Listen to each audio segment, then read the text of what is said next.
Polling counting పూర్తయింది. సుమారు 3244 పంచాయతీ ఎన్నికలు జరిగితే యునానిమస్ కలుపుకొని అందులో 2637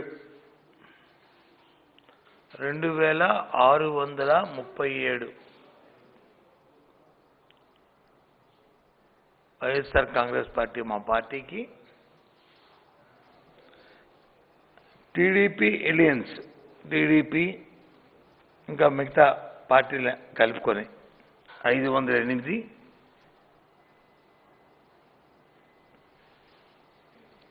తటస్థులు వచ్చి 99.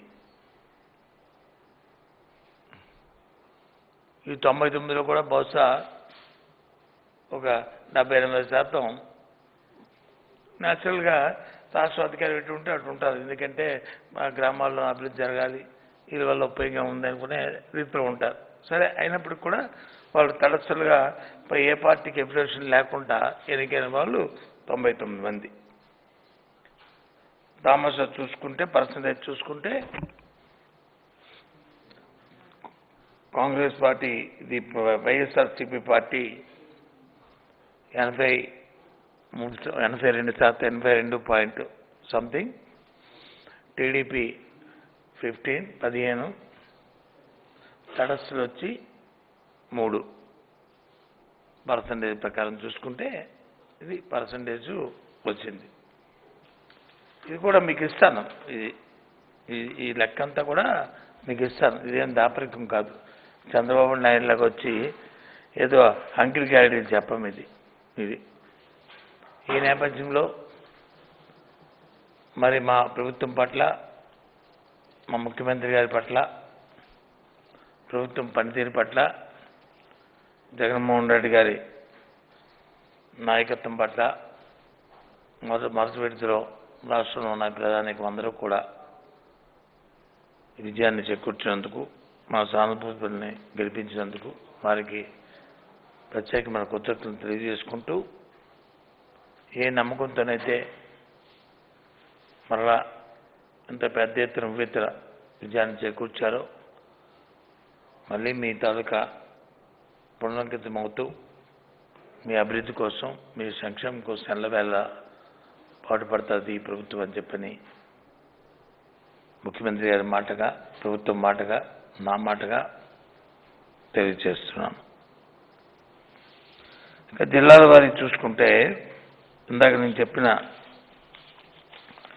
ఈ 2637 అవుట్ ఆఫ్ 3244లో ఏదైతే 2637 చెప్పానో వాటి సంఖ్య ప్రకారం జిల్లాల వారు చూసుకుంటే శ్రీకాకుళంలో 321 అయితే వైఎస్ఆర్సీపీ 264, టీడీపీ ఎలియన్స్ వచ్చి 53, ఇంకా అదర్స్ వచ్చి 4 జిల్లాల వారు చూసుకుంటే. అదే విశాఖపట్నం అయితే 344, 249 YSRCP party, TDP 55, others 20. East Godavari తీసుకుంటే మొత్తం 362, అందులో 311 వైఎస్ఆర్సీపీ, టీడీపీ ఎలియన్స్ 44, అదర్స్ వచ్చి 7. వెస్ట్ గోదావరి తీసుకుంటే 239, 170 వైఎస్ఆర్సీపీ, టీడీపీ 34, అదర్స్ వచ్చి 35. కృష్ణా జిల్లా తీసుకుంటే 225, YSRCP 185, TDP alliance 37, YSRCP 3. Guntur జిల్లాను తీసుకుంటే 337 టోటల్ సర్పంచ్ ఎన్నికలైంది, 264 YSRCP, 62 TDP alliance, YSR others వచ్చి 11. అంటే అదర్స్ అంటే ఇందులో వైఎస్ఆర్ ఈ వచ్చిన 99లో చాలా ఎక్కువ మంది వైఎస్ఆర్సీపీలో రెబల్స్. ప్రకాశం జిల్లా తీసుకుంటే 227, వైఎస్ఆర్సీపీ 186, టీడీపీ ఎలియన్స్ వచ్చి 35, అదర్స్ వచ్చి 6. మరి వైఎస్ఆర్ కడప తీసుకుంటే 206, 179 వైఎస్ఆర్సీపీ, టీడీపీ 23, రెబల్స్ 4.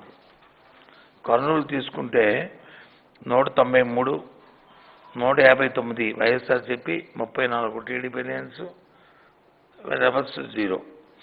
అనంతపూర్ తీసుకుంటే 169, 124 వచ్చి వైఎస్ఆర్సీపీ, 21 వచ్చి టీడీపీ అలయన్స్, రెబల్స్ వచ్చి 2. చిత్తూరు తీసుకుంటే 371 వైఎస్ఆర్సీపీ, 82 టీడీపీ, 4 వచ్చి వైఎస్ఆర్సీపీ. ఈ ఎన్నికల్లో ఫలితాలు వచ్చినాయి. ఇది మీకు ఇస్తాను, మీ పత్రికా సోదరులు అందుకు ఇస్తాను. ఎందుకంటే ఇంత క్లారిటీ చెప్తానంటే, చంద్రబాబు నాయుడు గారు మాట్లాడుతూ స్థానిక ఎన్నికల వైఎస్ఆర్పీ పతనం ప్రారంభమైంది. మా పతనం ప్రారంభమలేదు, చంద్రబాబు నాయుడు తుడిచిపెట్టిపోవడం పతనం. మొన్న గత ఎన్నికల్లో వచ్చి అయింది, ఈ ఎన్నికలతో పూర్తిగా తుడిచిపెట్టిపోతుంది. ఎంత అబద్ధం ఆడతాడంటే 38.74% అతనికి సీట్లు వచ్చాయండి. ఏ ఊళ్ళో వచ్చాయి బాబు? ఆంధ్రప్రదేశ్లో వచ్చిందా, లేకపోతే ఈ అస్సాంలో కానీ లెక్కెట్టుకని చెప్పేసావా నువ్వు? ఆంధ్రప్రదేశ్లో చెప్పావా, అస్సాం కానీ ఇంకెక్కడ అవుతాయండి స్థానిక ఎన్నికలు దేశంలో? అవి కూడా కలుపుకొని ఆ పార్టీ కలుపుకొని చెప్పేశాడని డౌట్ నాకు. ఎవడో నవ్విపోతాడు. మళ్ళీ చెప్తాడు, గాలి కబుర్లు చెప్తాడు వత్స అని ఫైర్ అయిపోతాడంటే. ఏంటి ఫైర్? చెప్పాలి, ఫైర్ ఇంజిన్ చెప్పి చల్లార్చమని చెప్పాలి. బస్సు బయటకు ఇస్తాడు, ఈసాడిగా క్రిస్ట్ చేస్తారు. ఎస్, నేను రాత్రి చెప్పాను. నేను చెప్పినప్పటికి 91% ఇప్పటికి ఉన్నాయి. ఇంకో 2-3% పెరగొచ్చు అన్నాను. 2-3% తగ్గాయి. నేను చెప్పినప్పుడు 97% ఉన్నాయి. ఇంకా 2-3% పెరగొచ్చు మావి అని చెప్పాను. 2-3% తగ్గాయి. ఎస్, నేను కాదనలేదే. ఇగో అంకిల్తో సార్ చెప్తారని నేనేమి నీలా నువ్వు 34.7% అన్నావు చెప్పు. 38.74% అన్నా కదా. ఏ జిల్లాలో ఎన్ని వచ్చాయో చెప్పండి. ఇదే కాదు, రేపు ఉదయం గెలిచిన సర్పంచులు అందరితో మా ఇన్ఛార్జీలు మా శాసనసభ్యులు ఫోటోలు కూడా ప్రకటిస్తాం. ఫోటోలు కూడా మా సానుభూతి సర్పంచ్తో పెట్టుకుని ఫోటోలు కూడా ప్రకటించడం జరుగుతుంది. చెప్పండి వాస్తవం. ఎందుకు చెప్తున్నాను ఇంత? చంద్రబాబు నాయుడు నందిని పందిని నంది చేసి అటు ఇటు చేసి ప్రజలు కన్ఫ్యూజ్ చేసి కింద పడిపోయినా సరే నేను మీదే ఉన్నానని చెప్పని, నువ్వు పడుకొని చూస్తున్నావు నిలబడి చూడట్లేదు అని అబద్ధాలు చెప్పుకొని జిమ్మిక్కులతో కాలం వెళ్ళబచ్చడం అనేది చంద్రబాబు నాయుడికి అలవాటు. ఆ నేపథ్యంలోనే ఈ మాటలు మాట్లాడుతున్నాడు. ఎన్ని మాటలు మాట్లాడి ఎన్ని పేజీలని బాబు చూడండి, 20 పేజీలు. ఎక్కడెక్కడో అల్లకల్లాలు జరిపాడ, అక్రోజాలు జరిపాడ. మీ టీవీలకు కనపడినవి, మీ మీడియాలకు కనపడినవి, ఎలక్షన్ కమిషన్ నోటీసులు రానివి, పోలీసుకి తెలియనివి, ఎలక్షన్ ఆఫీసుల దృష్టికి రానివి, ఆయా గ్రామాల్లో ప్రజలకు కూడా తెలియని అంశాలు చంద్రబాబు తెలిసాయి. ఇన్సిడెంట్ జరిగితే అక్కడ గ్రామస్తులకి ఆ ప్రజలకు కూడా ఆ విషయంలో భాగస్వామ్యం అని తెలుస్తుంది. కొట్టుకున్నా తిట్టుకున్నా లేకపోతే దౌర్జన్యాలు జరిగినా లేకపోతే హేళన చేసుకుని తెలుస్తుంది. వాళ్ళకి కూడా తెలియని విషయాలు కూడా చంద్రబాబు నాయుడు కళ్ళలో వచ్చాయి. ఇవన్నీ ఆయన మాట్లాడిన మాటలు ఎలా అనిపిస్తుంది అంటే, ఒకసారి చూస్తే ఈ ఏడవాలో నవ్వాలో అర్థమవుతుంది చంద్రబాబు తాపత్రయం చూస్తుంటే. వాస్తవాన్ని నొప్పుకో చంద్రబాబు నాయుడు. ఏ రకంగా వచ్చే చెప్పు. నేను ఇప్పుడు చెప్పాను, నన్ను గాయగోపాల్ అన్నావు, మా సాయిరెడ్డి గారు చెప్పింది వచ్చి ఇదంతా కాదన్నావు, మాయ మాటలు అన్నావు. లేదు మా పార్టీని వచ్చి నువ్వేదో అంటున్నావు. ఇప్పుడు నీ మాటలు వాస్తవాలని చెప్పు, నీ మాటలు నిజాలను నిరూపించుకో. అబద్ధాలు కోరి నువ్వు నోరిప్పితే అబద్ధం. ఎందుకంటే ఇవాళ రాష్ట్రంలో వచ్చి జగన్మోహన్ రెడ్డి నాయకత్వంలో ఎన్నో కార్యక్రమాలు, ఎంతో సంక్షేమం, అభివృద్ధి పనుల్లో నడుస్తుంది ఈ రాష్ట్రం. ఈ రాష్ట్రాన్ని చూసి ఇలాంటి కార్యక్రమాలు మనం చేయాలని చెప్పని మిగతా రాష్ట్రాలన్నీ కూడా ఈ రాష్ట్రం కలిసి చూస్తున్నాయి. అటువంటి నేపథ్యంలో వచ్చి ప్రజలు ఎందుకు మమ్మల్ని వ్యతిరేకిస్తారు? ఆరంభం అయిపోయింది. ఆరంభం నీ పతనం వచ్చి అయిపోయింది. ఆరంభం నీది ఆరంభం కాదు, క్లోజ్ అయిపోయింది.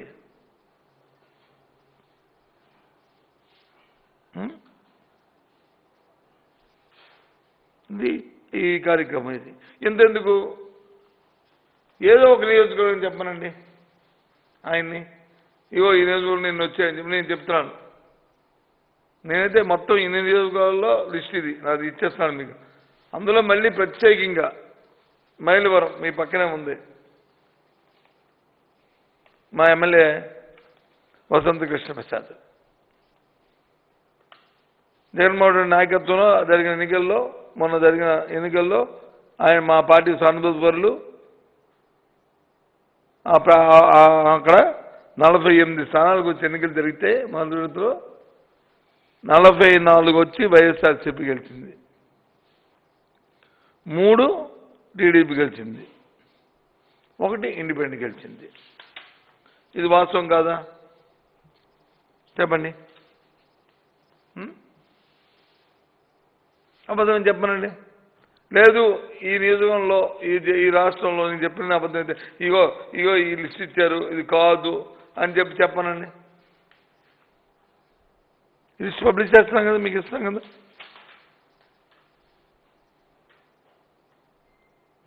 అది చెప్పనండి. అప్పుడు అవునని కాదని అంటాను. ఎందుకు ఇలాంటి గాలి కబుర్లు పనికిమాల మాటలు మాట్లాడతారు చంద్రబాబు నాయుడు?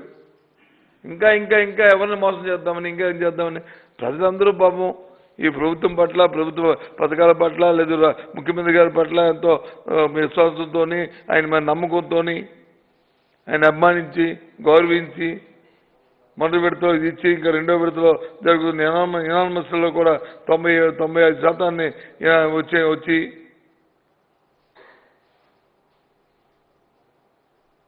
ఇంకా అదే మాట్లాడుతున్నాను. చాలా ఏదైనప్పటికీ కూడా రాష్ట్ర ప్రజానీకం మొదటి విడతలో జరిగిన ఎన్నికల్లో ఇంత విజయాన్ని మాకు చేకూర్చి మా మీద నమ్మకూర్చినందుకు, అలాగే 2, 3, 4 విడతల్లో కూడా ఇదే ఒరవడితో ఇంతకంటే మినగా ఇంకా ఉంటుందని ఆశిస్తూ వారు చూపెట్టిన నమ్మకానికి కృతజ్ఞతలు తెలుపుకుంటూ ఇంకా బాధ్యతగా ఈ ప్రభుత్వం మెరుగుతుందని వారికి మనం చేస్తున్నాను. ఇకపోతే నేను రోజున మా ముఖ్యమంత్రి గారు ఒక లేఖ రాశారు. ఆత్మీయ చెల్లెమ్మకు తమ్ముళ్లకు అని. ఎవరికి? విలేజ్ వాలంటీర్లు, వార్డు వాలంటీర్లకి ఒక లేఖని ఆయన వచ్చి నన్ను రాశారు. నేను ఆయనతో మాట్లాడాను. ఈ వ్యవస్థలో మార్పులు తీసుకురావాలని, దేశంలో ఎక్కడా లేని విధంగా ఒక నూతన విధానాన్ని తీసుకొచ్చి ప్రతి అంశాన్ని కూడా గుమ్మం ముంగిడికే సంక్షేమ పథకాలు చేరాలనే ఉద్దేశంతో దాంట్లో యువకుల్ని భాగస్వాములు చేయాలని, ఎవరైతే సేవా దృక్పథంతో ఉంటారో వాలంటరీగా నేను వచ్చి ఈ కార్యక్రమాన్ని చేస్తానని కోరుకుంటారో, నిరుద్యోగంగా ప్రతి చదువులు చదువుకొని ఉద్యోగ అవకాశాలు ఎదురు చూస్తూ ఆ ఖాళీ ఉన్న సమయంలో ఎంతో కొంత నా పక్కింటి వాడికి, నా పక్కింటి ఎదురింటి వాడికి, నా వీధిలో ఉన్న వాళ్ళకి సాయం చేద్దామనే ఆలోచనతో ఉన్న అక్కచెల్లెమ్మల కోసం ఒక రాష్ట్ర ప్రజలు ఒక నూతన విధానాన్ని తీసుకొచ్చారు, వాలంటరీ వ్యవస్థ అని చెప్పని. ఎన్నికల ముందే చెప్పారు ముఖ్యమంత్రి గారు. ఆయన ఆవేదన, ఆయన ఆలోచన, ఆయన విధానం ఈ లేఖలో కనిపిస్తుంది. చెప్పారు. నేను నాతో మాట్లాడితే ఎంతో బాధతో మాట్లాడారు. అన్న ఎంత మంచి కార్యక్రమాన్ని, ఎంత మంచి విధానాన్ని, ఎంత సేవా దృక్పథంతో, ఎంత గౌరవాన్ని యువకులకి, నా చెల్లెమ్మకి, తమ్ముడికి తెస్తుంటే కొంతమంది దుష్టశక్తులు ఇలాంటి విధానాన్ని తూట్లు పడవాలని, కొన్ని దుష్టశక్తులు వచ్చి ఓ చెడ్డ పేరు తీసుకురావాలని, ఎవరైతే సేవ చేస్తున్నాం అనుకున్న ముందుకు వచ్చిన ఆ చెల్లి తమ్ముడికి ఓ దురుద్దేశాన్ని దుర్బుద్ధిని మరి వాళ్ళకి అంటగట్టాలని కొద్దిమంది 0.1% మంది ఇలాంటి కార్యక్రమాలు చేస్తున్నారు అని చెప్పి నేను మా డిస్కషన్లో చెప్పినప్పుడు ఆయన చెప్పడం కూడా జరిగింది. ఎందుకంటే ఆయన మొదటే చెప్పారు, ఈ కార్యక్రమానికి ఇస్తుంది గౌరవ వేతనం, అది జీతం కాదు. ఏదైనా మంచి ఉద్యోగం వచ్చినప్పుడు వచ్చి చూసుకొని వెళ్ళిపోవచ్చు. ఇది వారానికి కొన్ని 7 రోజులు నువ్వు దీంట్లో విలీనం అయిపోక్కలేదు, దాంట్లో వచ్చి అంకితం అయిపోవాల్సిన అవసరం లేదు.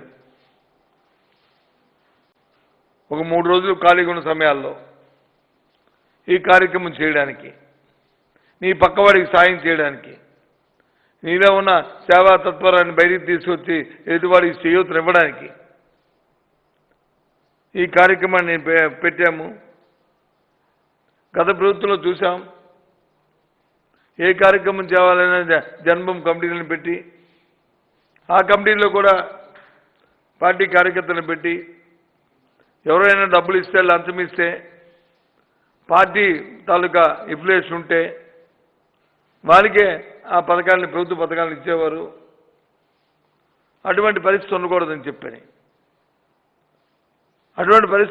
చెప్పని, ఎక్కడ అవినీతికి తావు లేకుండా పారదర్శకంగా ఓ సేవా దృక్పథంతో, సేవా తత్వంతో ఉన్న ఎవరైతే యువతీ యువకులను వాళ్ళని ఇన్వాల్వ్ చేసి ఈ కార్యక్రమాన్ని చేద్దామని చెప్పి ఉద్దేశంతో ఈ విధానాన్ని తీసుకొచ్చాం, ఈ కార్యక్రమాన్ని తీసుకొచ్చాం. దానికి వాళ్ళకి ఏ విధమైన ఇబ్బంది లేకుండా 5,000 రూపాయలు పారితోషికంగా, హానరోజంగా, జీతం కాదు ఇది, ఇద్దామనే ఉద్దేశంతో ఎన్నికల ముందే, ఎన్నికల సభలోనే నేనే మాట చెప్పాను. దాంతోపాటు ఎన్నికల ప్రణాళికలో కూడా ఏదైతే మనం భగవద్గీత, ఏదైతే ఖురాను, ఏదైతే బైబిల్ అని చెప్తామో ఆ ఎన్నికల ప్రణాళికలో కూడా ఈ అంశాలకు పొందుపరిచాను. నేను పరిస్థితి పెట్టిన అంశం ఇది. ఒకవేళ జీతాలు తీసుకుంటే ఈ గౌరవం నా సోదరులకు దక్కదు, ఒకవేళ జీతం తీసుకుంటే నా సోదరుకి ఈ గౌరవం దక్కదు. సో కాబట్టి పారితోషికం పెట్టాను. వాళ్ళకి ఎంతకంటే మంచి ఉద్యోగాలు ఏమైనా వచ్చినప్పుడు వాళ్ళు ఎప్పుడైనా సరే వెళ్ళిపోవచ్చు, ఆ ఉద్యోగాలు చేసుకోవచ్చు అని ఉద్దేశంతో ఈ పథకం పెట్టారని చెప్పని మరి ఆయన ఈ లేఖలో పొందుపరిచారు. సమాజ హితం కోసం వివక్షత లేకుండా ఇంటింటికి మేలు జరగాలనే ఉద్దేశంతో ఈ కార్యక్రమాన్ని తీసుకొచ్చారు. ఒక 500 ఇళ్ళకో 5,000 ఇళ్ళకో పెట్టలే, 50 ఇళ్ళకి ఆ చుట్టుపక్కల ఆ వీధిలో ఉన్న ఆ వాలంటీర్లు ఉట్టప్పుడైనా సరే ఎవరికైనా పక్కవాడికి సాయం చేయాలి, అవసరం వచ్చినప్పుడు ఎలాగా వెళ్తుండే యువతి యువకులు ఉంటే ఎలాగా వెళ్తారు. కానీ వాళ్ళకు బాధ్యతగా ఈ కార్యక్రమాన్ని వాళ్ళకి అప్పచెప్పాము అని ఎంతో ఆవేదనతో ఆయన నిన్న మాతో మాట్లాడడం జరిగింది. ఆయన మాటల్లో ఆయన భావాన్ని, ఆయన ఆవేదనని, ఆయన ఆలోచనని, ఆయన అవన్నీ కూడా మరి లేఖ రూపంలో ఇవాళ బహిరంగ లేఖ ఇవాళ పెట్టారు. నిజంగా కూడా ఇది చూసిన తర్వాత, విని తర్వాత నాకు కూడా అదే అనిపించింది. కాబట్టి దయచేసి ఎవరైతే వాలంటీర్లుగా ఉన్న వాళ్ళు ఎవరుతున్నారో ఈ సమాజంలో మీకు గౌరవం ఉంది, ఆ గౌరవాన్ని పాడు చేసుకోకండి. భగవంతుడు ఇచ్చారు ఒక అవకాశం, సేవ చేసే అవకాశం. కొద్ది గంటలో, కొద్ది రోజులో ఆ సేవ చేయడానికి పూనుకోనండి. అంతేగాని ఎవరో పెట్టిన ఆలోచనల్ని ఎవరో పురుగొల్పుతుండి దీన్ని తూట్లు పడదాం అనుకుంటున్న దుష్టశక్తుల తాలూకు ఆలోచనలకు వెళ్ళొద్దని ఆ సోదరులందరినీ కూడా, సోదరిమణులందరినీ కూడా మరి ప్రభుత్వం ద్వారా వారిని కూడా మరి కోరుకుంటున్నాను. ఎందుకంటే చంద్రబాబు నాయుడు మహా దుర్మార్గమైన ఆలోచనతో ఉంటుంటాడు. చూసాం మనం ఇప్పుడే ఎన్నికల్లోని ఈ రకంగా ఫలితాలు వస్తే దాన్ని అడ్డగోలుగా మళ్ళీ నాకు 37% వచ్చాయని చెప్పి ఎంత బ్లంట్గా, ఎంత దిగాకూర్ధనంగా ఆయన వాదిస్తున్నాడో మనం చూస్తుంటే ఆశ్చర్యపోవాల్సి వస్తుంది మాట వాళ్ళకి కూడా.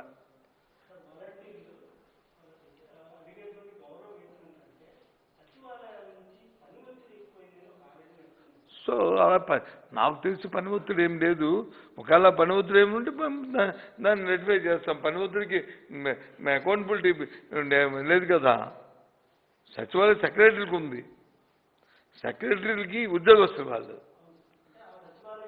వాళ్ళు ఉద్యోగస్తులకి వాళ్ళు. ఇది ఓన్లీ 50 ఇళ్ళకే ఇది పని ఒత్తిడి. వాళ్ళు 4000 జనాభాకి అది. ఇది ఓన్లీ 50 ఆ వీధి వరకే. ఇది ఆ వీధిలో ఉన్న వాళ్ళ వరకే.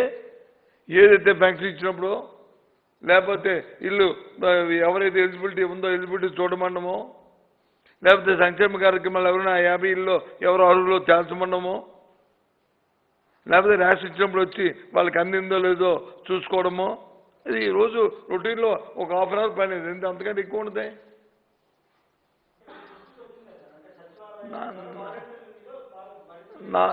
నా దృష్టికి నేను నేను ఎక్కడికి టూర్కి పోయినా, నేను ఎక్కడికి వెళ్ళినా పరిశీలన మామూలుగా క్షేత్రస్థాయిలో పరిశీలనకి వెళ్తున్నప్పుడు, లేకపోతే ప్రోగ్రామ్స్కో, ఇనాగ్రేషన్స్కో, ఫౌండేషన్స్కో ఎక్కడికి వెళ్ళినా సరే వాలంటీర్స్ని సెక్రటరీని పిలిచి మాట్లాడతాను. నా దృష్టికి ఎప్పుడు రాలే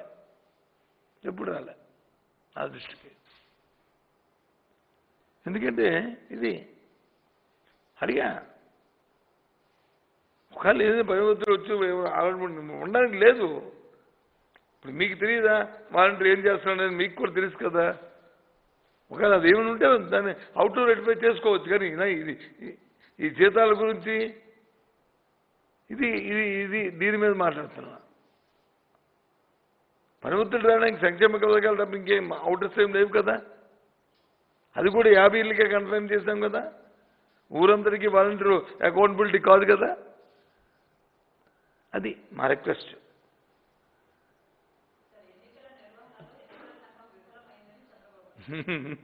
మనకి ఎన్నికల సంఘం బాగుందని వాడి వాళ్ళ చేపలు అయిందా అంటే ఆయన కానీ ఎక్కువ సీట్లు వచ్చి ఎన్నికల సంఘం వచ్చి లెక్కలు రాసిస్తే వచ్చేస్తాయి. ఎలా రాస్తాడు ఆయన చెప్పిన ఎలా రాస్తాడు? కొన్నేది చేయగలడు కానీ అన్నీ చేయలేడు కదా.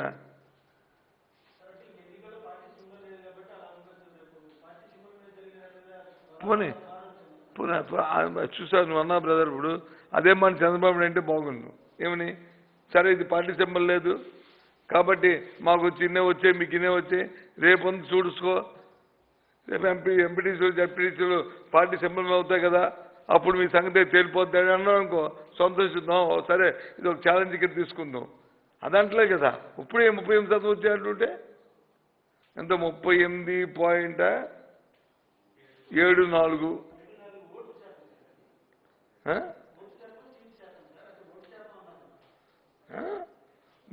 టీడీపీకి అనుగుణంగా 38.74% ఫలితాలు వచ్చాయి. 94% వైఎస్ఆర్ గెలుచుకుందని. అంటే మేము 94 గెలుచుకున్నామంటే ఆయన అది ఫలితాలే కదా, ఓట్లు శాతం కాదు కదా. ఓట్లు కూడా రావు. ఎలాగొస్తాయి ఓట్లు? ఎలాగొస్తాయండి ఓట్లు? అది ఇప్పుడు నువ్వు అన్నట్టు ఆయన అంటే సోదరుడు అన్నట్టు ఏమంటారు, టికెట్ పార్టీ సింబల్ అవుతాయి కదా, దాని గురించి మాట్లాడుతున్నాడు అన్నాను అనుకో. చంద్రబాబు మాకు ఛాలెంజ్ ఇస్తాడని చెప్పి అనుకునేవాళ్ళం. అది కాదే, కింద పడినా మీద ఉన్నా అంటాడు. గొప్ప వ్యక్తుడు బాబు. ఆయనకి ఆస్కార్ అవార్డు ఇవ్వాలి ఆయనకి.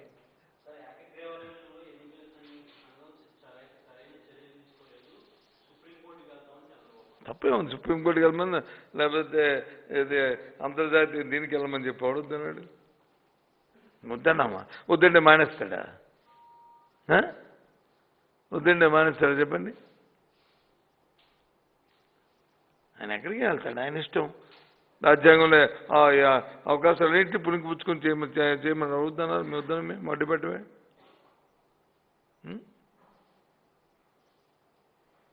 ఆయన ఎక్కడికి వెళ్ళినా పర్వాలేదు. కానీ ఇలాంటి మాయ మాటలు చెప్పడం, ఆ మాయ మాటలను వచ్చి ఇందాక చూశాను ఎక్కడ ఏబిఎన్లో కూడా బహుశా ఏదో ఏదో నాది పెట్టి పెట్టారు ఏదో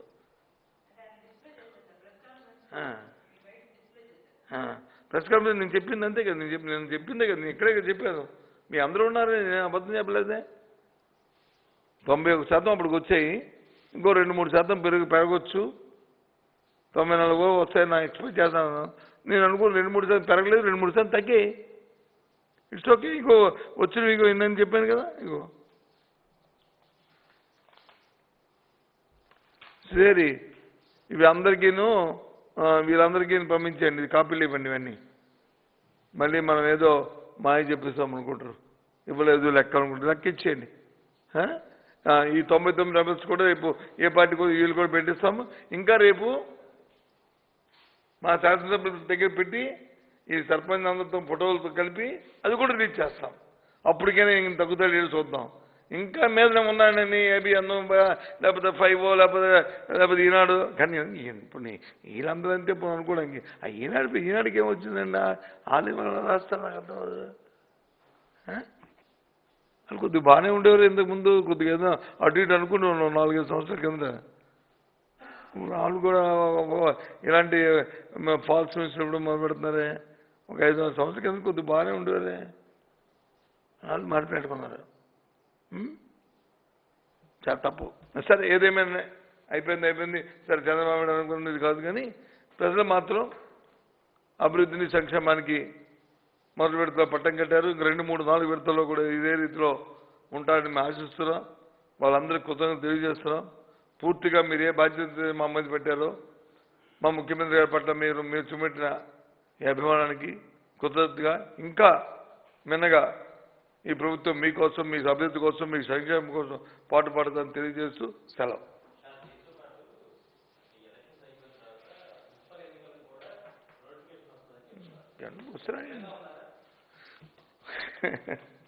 సిద్ధంగా లేకపోతే మాత్రం మానేస్తారా? చెప్పండి. మీ ఎన్నికలకు ఎప్పుడు మేము సిద్ధమే, కానీ మేమేమడిగామంటే ఇప్పుడు కరోనా వాస్తవాలు ఇవన్నీ ఉన్నాయి కాబట్టి దయచేసి కొద్దిగా పోస్ట్పోన్ చేసి 2 నెలలు పోయిన తర్వాత పెట్టండి అని చెప్పి అడిగాం. అంతకు తప్ప మేమేమో చంద్రబాబు నాయుడు మా గాలి కబుర్లు చెప్పో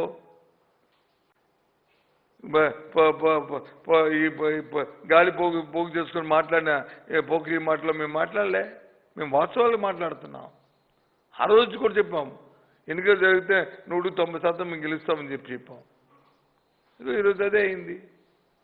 ఏమైంది?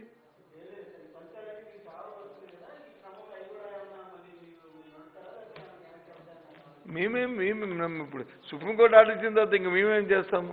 ఏదైనా ఎన్నికల కమిషన్ ఇష్టం, ఎన్నికల కమిషన్ ఇష్టం కదా, మా చేతుల్లో లేదు కదా. మేమైతే మా స్టాండ్ ఒకటే, ఏదైతే వ్యాక్సిన్ అయిన తర్వాత 2వ విడత అయిన తర్వాత ఆ కార్యక్రమం చేసుకోవాలనేది మా తాలూకా ఆలోచన. తదుపరి నిర్ణయం తీసుకుంటే నిర్ణయానికి సుప్రీంకోర్టు నిర్ణయం కట్టుబడి పూర్తిగా ప్రభుత్వం అన్ని విధాలుగా కూడా సహకరిస్తూ ముందుకెళ్తాం. ఓకే.